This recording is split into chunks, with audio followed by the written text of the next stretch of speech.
Ragazzi, bentornati qua sul canale YouTube di Alex Moto Travelers. Avete il visto precedente dove vi racconto, dove vi spiego la Honda Transalp 750 preparata da Boano. Come sapete, anche l'anno scorso all'Ardalpi Tour ho usato la Yamaha Tenere 700 preparata personale di Ivan, bombardone incredibile. Trovate il video sempre qua sul canale. E poi visto che è venuta pronta proprio in questi giorni, me l'ha prestata per venire al Transitalia Marathon, evento di adventuring in Italia, in centro Italia, più o meno 1100-1200 km. Non ho ancora fatto il conto, ragazzi. Siamo alla fine della quarta tappa, mancheranno un 50 km all'arrivo a Riccione. Siamo partiti stamattina verso le 7 da Follonica, quindi una bella tirata dal Tirreno all'Adriatico. E quindi ho detto, vabbè, mi fermo un attimo per parlare ai ragazzi di come va questa Transalp.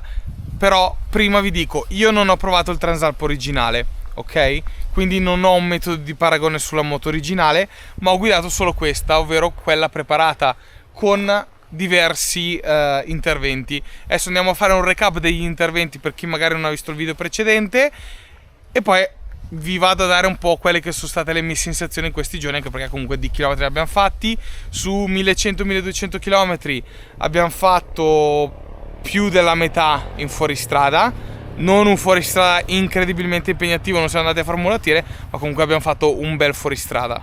Andiamo a ricapitolare velocemente gli interventi fatti su questa Transalp. Allora, aveva un bellissimo cupolino, purtroppo ha avuto un piccolo rimodellamento in queste ultime 2 ore, però vabbè, non siamo caduti né niente perché la moto è perfetta. Ma il cupolino purtroppo ha avuto un rimodellamento, era molto molto bello. Lasciamo perdere la parte grafica, quindi vedete nuove grafiche dedicate by Boano. In tanti nel video precedente mi avete chiesto dove sono state fatte le grafiche. Ragazzi, dovrebbe essere Rubber Dust se non sbaglio, o eventualmente se volete qualcosa di già personalizzato e tutto, chiamate Boano per farvi fare le grafiche così. Lasciamo perdere la sella, che ovviamente è stata rifatta totalmente, rimodellata con una diversa composizione. L'ho trovata anche abbastanza comoda, vi devo dire. Il codino, quindi sempre parte estetica, la targa c'è, raga, sì, potremmo pulirla un po' di più. Il codino, vedete, è molto molto snello. Abbiamo un nuovo portatarga della Evotech, classico che monta Boano, quindi il culo è veramente veramente bellissimo, molto molto snello. Vista a 3/4, ragazzi, l'adoro. Quali sono stati gli interventi più interessanti? Quindi abbiamo detto forcelle Kayaba da 48 con piastre by Boano. Intanto la spegniamo. Piastre by Boano, quindi quello già ti cambia totalmente quello che è il modo di guidare la moto. Ti cambia veramente tanto. A livello di sospensione poi cosa abbiamo? Abbiamo anche il mono posteriore della Öhlins. Raga, ovviamente è un po' sporca. Diciamo che, come dice poi anche Ivan, queste modifiche non è che sono solo per chi va a fare un fuoristrada impegnativo, anche chi gli piace fare strade bianche o questi magari eventi adventuring che adesso vanno tanto di moda. Tra parentesi, rispetto magari a tanti altri, ho iniziato un bel po' di anni fa ad appassionarmi ad andare in giro con le grosse maxi adventure. Ho iniziato anni fa, quando YouTube ancora magari non lo usavo, e penso che non c'erano neanche youtuber di moto con un Africa Twin RD04, poi una 07, poi una 07A. Quindi sono un po' di anni e non è di certo per moda che vi porto questi contenuti, ma perché è la roba che mi piace fare. Chiusa questa parentesi, gli interventi che sono stati fatti qua non sono interventi ultra costosi. Certo, magari al posto delle forcelle Kayaba potremo andare a lavorare sulle sospensioni originali cambiando le cartucce interne, ma sono interventi che certo, bisogna mettergli su un po' di soldi, ma sono interventi che ti cambiano veramente il modo di guidare sia in fuoristrada ma anche in strada, e ti fanno apprezzare di più la moto quello che stai facendo è anche molto più in sicurezza, perché il comportamento della moto è totalmente diverso da quello che può essere una sospensione originale. Raga, questo vale su tutte le moto, cioè anche sulle moto sia su strada, sia sulle moto fuori strada, sia sulle motocross che da enduro, su tutte quante. E infatti quelli che vanno forte, che fanno un utilizzo un po' più professionale, o anche gli amatori un po' più veloci, fanno le sospensioni, sono tra le prime cose su cui si mette mano.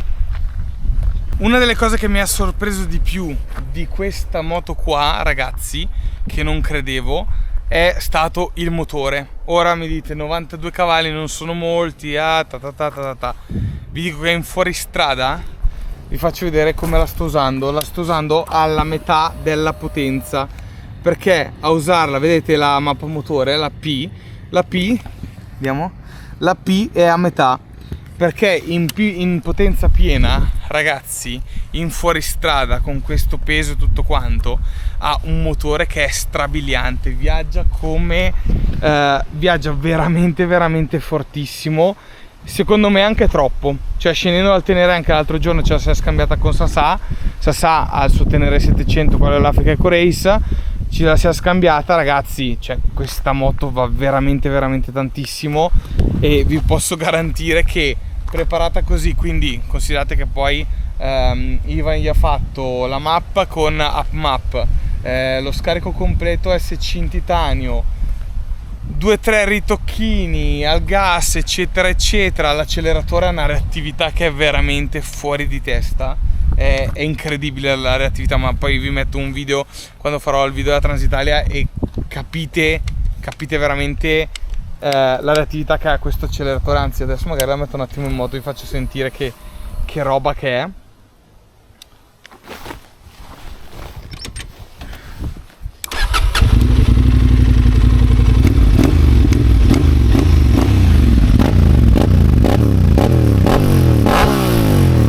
A parte che canta da far paura, ma veramente, cioè, ha una reattività del gas che è veramente eccezionale, pazzesca. E quindi, ragazzi, 92 cavalli, sicuramente poi centralina, ma non tanto la centralina per aggiungere cavalleria, ma per spostare quella che è la curva di coppia, quindi avere una coppia che al posto di andare in alto è più in basso. Infatti di allungo, poi dopo quando gli dai anche su strada, non è che allunga a morire, ma sotto, ragazzi, io che non so impennare, io non ho mai impennato così tanto in vita mia come con questa moto, perché è veramente, fino in terza si tira su da sola. Devo dire, avevate già visto un video di me che parlavo della Transalp con Ale Frasca del 6%. Devo dire che messa così, ragazzi, tenetevi forte, messa così la comprerei, ve lo devo dire. Ma questa sensazione qua l'ho trovata anche quando ho provato il Tenere 700 che aveva fatto Ivan, cioè una moto che anche io, che sono un brocco andare in moto in fuoristrada, mi fa sentire a mio agio. Certo, poi dobbiamo anche considerare che ci sono delle gommazze da fuoristrada vero, ci sono delle Rebel, rivenditore buono, quindi se le volete potete contattare lui. Vediamo l'anteriore molto cattivo da enduro, il posteriore che, essendo montato su una gomma 150 su cerchi originali Honda, questi qua, ragazzi, sono i cerchi originali. Guardate che cattiva questa gomma, cioè su 150 non si trova una roba così. Quella che gli può andare vicino è la Dunlop 908 RR, che monto sul KTM. Tra l'altro, guardate dopo 1100-1200 km come l'ho conciata. Qua, ragazzi, stiamo parlando di gomme specialistiche, quindi non possiamo avere una resa chilometrica di chissà quanto, perché è impensabile. Abbiamo un sacco di prestazione, ma ovviamente poi la resa è quella che è. E questo, cioè, ecco, non pensiamo di fare con un treno di gomme così 5.000 km o 10.000 km perché non sono gomme da adventuring. Queste qua sono gomme per fare fuoristrada serio, diciamo, per chi ci sa andare forte. In questo caso non io. E quindi, ragazzi, veramente sono rimasto sorpreso dal motore di questa moto.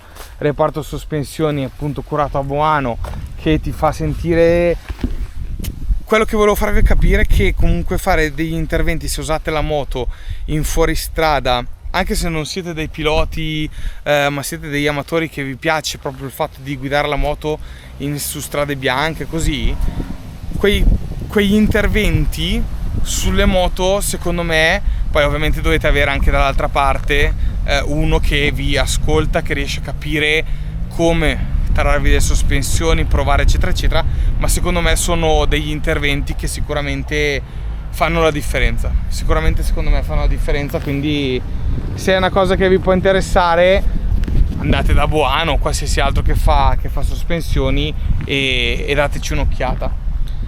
Ragazzi, video breve, ma niente, volevo raccontarvi un po' come mi sono sentito in questi giorni, perché mi sono sentito davvero molto bene con questa moto e sono rimasto sorpreso, raga. Avevo dei preconcetti sul Transalp. Certo, questo qua non è un Transalp originale, però mi sono trovato molto bene. Al posteriore ho montato una borsetta SV Motec Roadpack per portare degli attrezzi, camera d'aria, antipioggia e il compressorino. Qua ovviamente supporto quadlock da manubrio regolabile, dove trovate il codice sconto in descrizione se volete acquistarlo con lo sconto. Qui ovviamente Garmin Montana 750i con la staffa adattabile sul manubrio, e poi vabbè raga, la dotazione è quella. In descrizione trovate anche il codice sconto per Six se volete comprare qualcosa, ovviamente intimo tecnico per andare in moto, che vedete un po' che io lo uso un po' praticamente sempre. Va bene, dopo questo video, se volete sapere qualcosa, mi raccomando, fatemi sapere e ci vediamo al prossimo video. Ciao da Alex e dal Transalpone.